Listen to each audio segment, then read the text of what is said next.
Here's something I want every couple watching this to hear, because most people believe the opposite.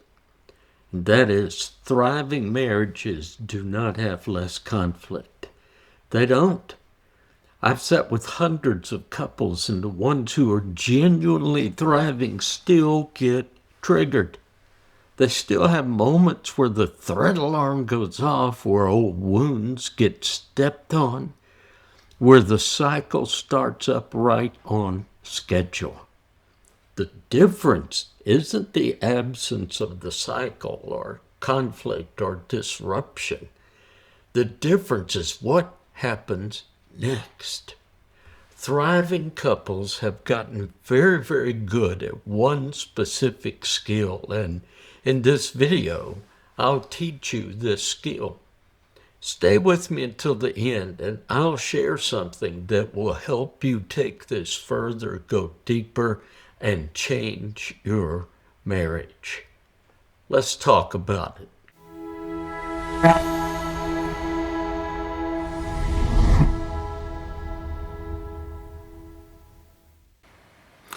Every couple has disruptions in their connection, arguments and fights. This episode is not about how to stop fighting forever. Nobody achieves that. But how to find your way back to connection every time, faster and with less damage. It's about the one skill that will change your marriage. This is the part where everything we've covered the last 2 weeks on the cycle finally becomes something you can actually do. And there are 4 important steps that you need to learn, and in this order. Number 1, catch it and call it. Repair starts before you're calm. It starts in the middle of the mess. With one move, whoever notices first that you're in the cycle says so out loud. This is why naming your cycle back in video 1 wasn't just cute exercise. When you can say, hey, I think this is the tornado, or whatever the two of you called it, you're doing something powerful. You're stepping outside the cycle for a second to look at it, instead of being fully inside it. You're no longer saying you're the problem. You're saying the third thing is here again. Either partner can be the one who catches it. It's not about being right first. It's about being aware first. Number 2, pull the plug. Once it's been named, here's the rule. It's non-negotiable. Both of you stop talking. Not one of you, both. There's no exception like, but I need to say one more thing. I hear that one constantly, and I understand the urge. But think about what you just learned 2 weeks ago. What you just learned is that the moment your threat sensor has fired, you are not in a reasoning conversation anymore. You're in a self-defense conversation. Your left brain, the part of you that analyzes, rationalizes, wants the fight to make sense, has literally gone offline. What's left is fast, defensive, and not particularly accurate. So one more thing is never one more thing. It's your alarm system trying to win a fight that was never going to be won while both of you are flooded. Continuing to talk at this point doesn't resolve anything. It just adds more injury for both of you to repair later. Pulling the plug is an act of respect, not surrender. You're saying, I care about us more than I care about being right in this exact second.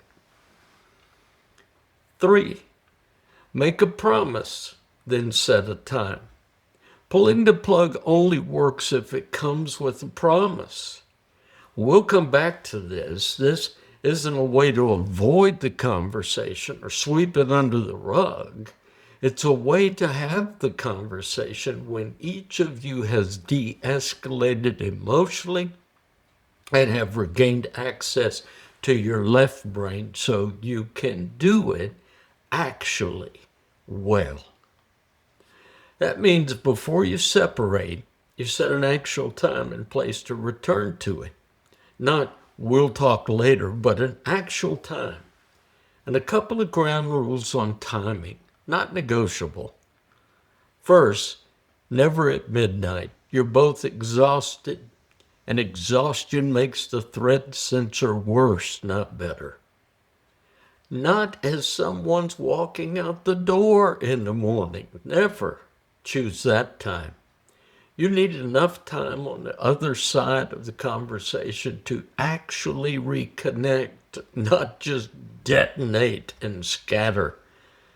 Something like, let's both take a few minutes and then talk on the porch about 8. Or let's have a cup of coffee when we come home tomorrow and do a repair. And yes, you should actually begin to use that term, repair.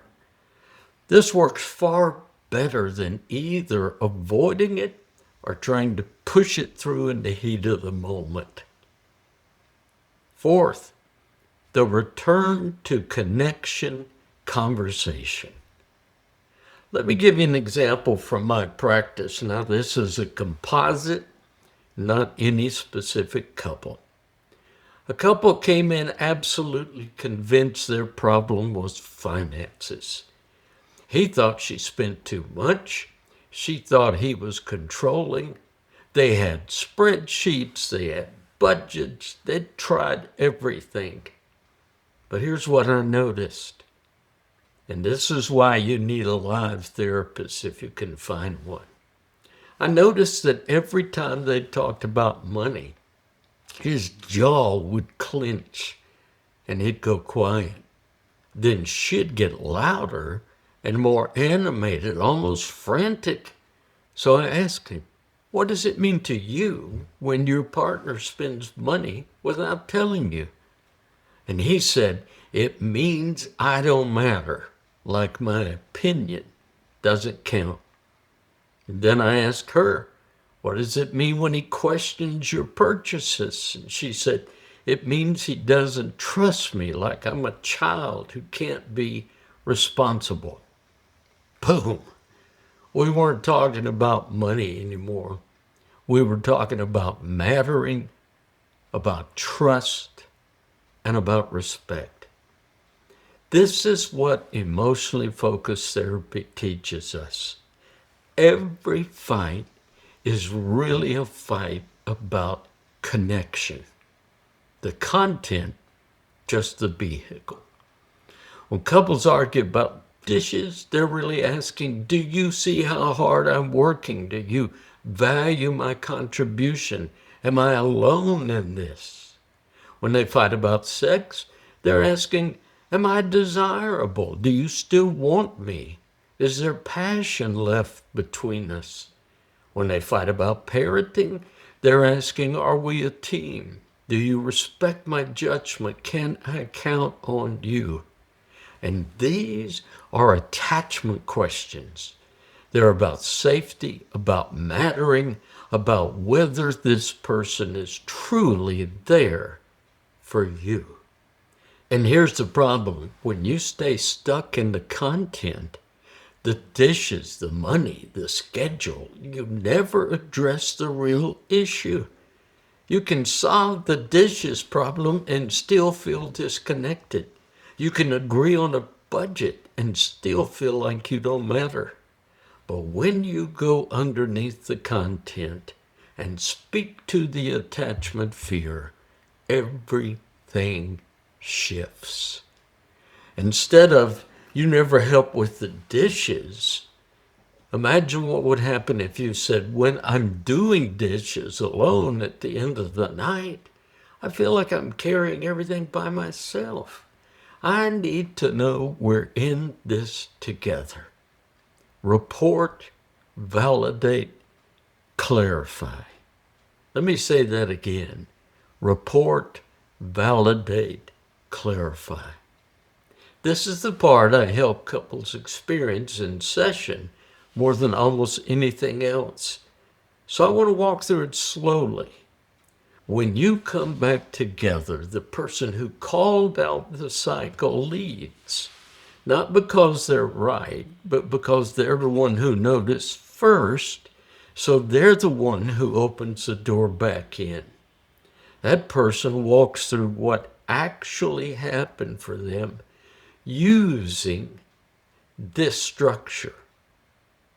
When you said, "You look at that phone all the time," I felt accused, and I assumed you meant I'm lazy, like I should be doing something more constructive. And that's why I reacted the way I did.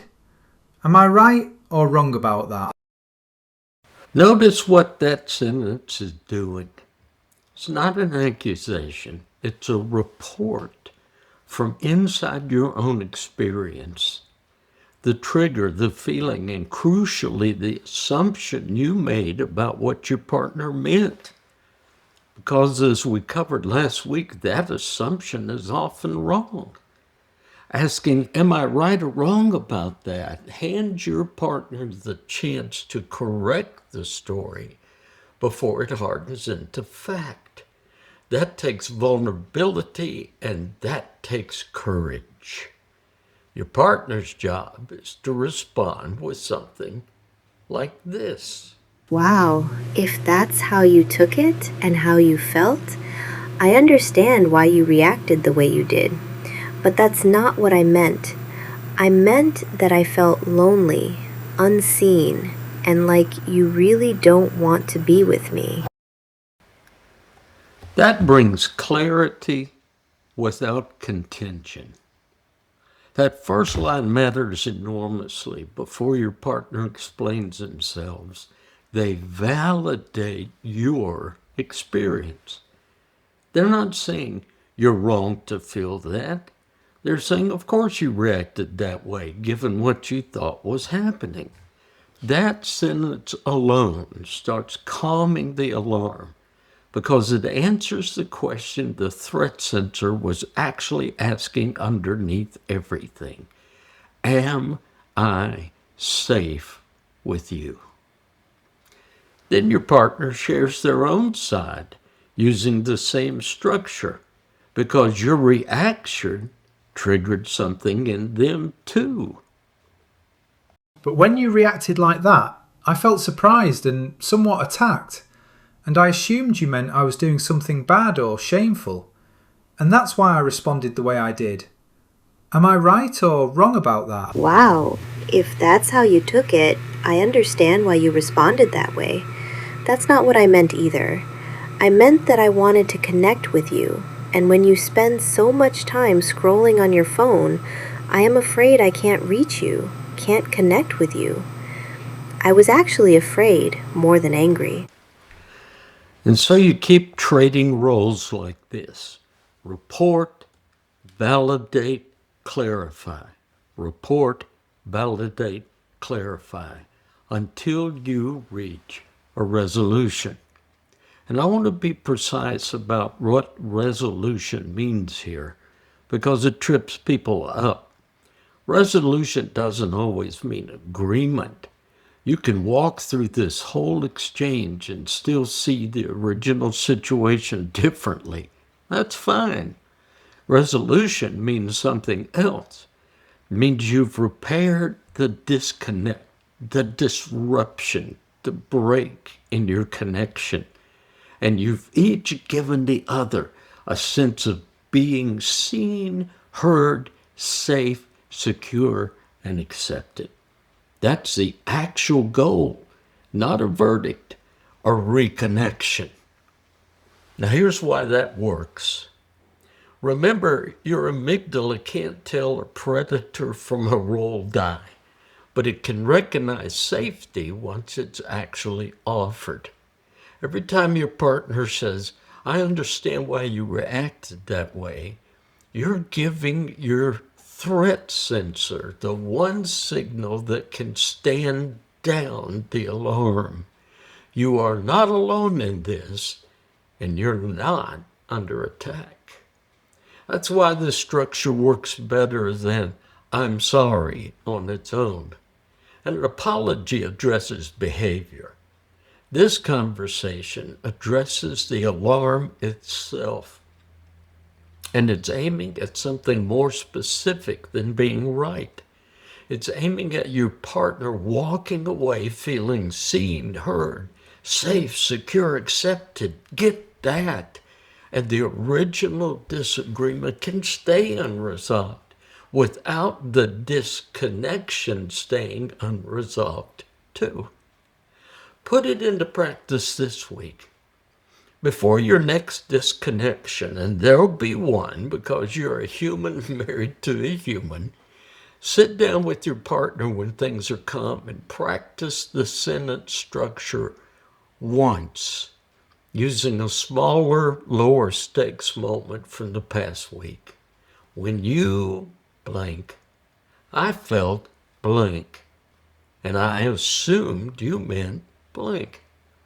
Wow, if that's how you took it, I understand. But that's not what I meant. I meant blank. Practicing it when you're not flooded makes it far more available to you when you are. This is a skill, not just an insight, and skills need reps. That's the cycle series. We started by naming the moves you can see. Then we went underneath to the threat alarm and the old wounds driving it. And today, the piece that actually changes a marriage. Catching it, pulling the plug, setting a time, and coming back to genuinely understand each other. You'll do this dance every couple does. The goal was never a marriage with no cycle. It's a marriage that's very, very good at coming back. This series was helpful. I have prepared a workbook for you. The thing I mentioned at the front that will take you to another level. It's called Breaking the Cycle. And it's for the two of you to go deeper and actually implement and strengthen the one skill that can change your marriage. You can check out the link below to order it, or you can go to my website, thethrivingmarriage.com, and order it there. I'd love to hear how the return conversation goes for you. Share your response below, and I'll read and respond to as many as I can. Remember, although I am a therapist, this video is not therapy. It's education and encouragement. I encourage you to find a licensed professional therapist who specializes in couples work, especially an emotionally focused couples therapy. Until then, thank you for watching The Thriving Marriage. We got this. See you next time.